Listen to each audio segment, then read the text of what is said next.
Hello and welcome to the Daily Report for Tuesday, July 21st, 2009.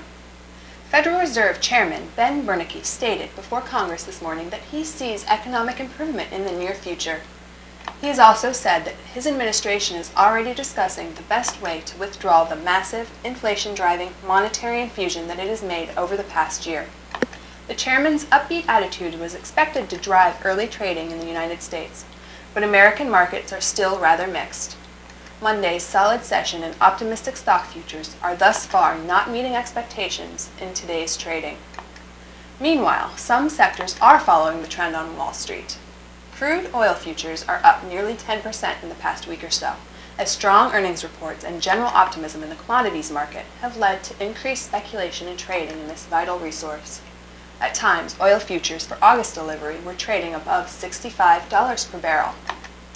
In other news, California Governor Arnold Schwarzenegger finally reached an agreement with the state legislature in Sacramento.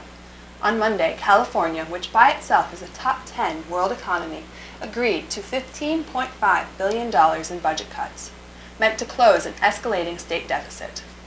The plus side of this move is that California will start to hem in its budget and show restraint in its spending. The downside is that millions of Americans will be adversely affected by spending cuts and program cancellations. Neil Barofsky, the enforcement czar tasked with overseeing the Troubled Asset Relief Program, has called for more accountability from this nation's banking system. Many of the banks that received funding through TARP lending have paid back most or all of their loans. Barofsky fears that banks may have misused these funds in order to boost corporate accounts or do other things that were not intended by the spirit of the legislation. He has also criticized the Treasury for not putting its foot down on the misuse of funds. Barofsky will testify before the House Committee on Oversight and Government Reform today that the government may be facing long-term costs of $23.7 trillion for further rescue programs if his recommendations continue to go unheeded. This would be roughly 50% more than the total value of American GDP in the past fiscal year alone.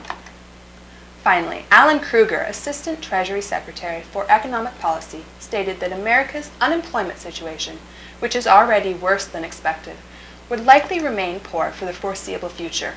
Federal Chairman Bernanke concurred with this assessment during his otherwise optimistic outlook. If job losses continue at their current pace, the United States will lose 5 to 6 million jobs or more in 2009 alone. For more related news, tune in tonight for Wake Up America on economyincrisis.org. What is to become of us? Why are we oblivious, spiraling down and out of control? Better start yelling out, America is selling out. Factories, industries, heart and soul.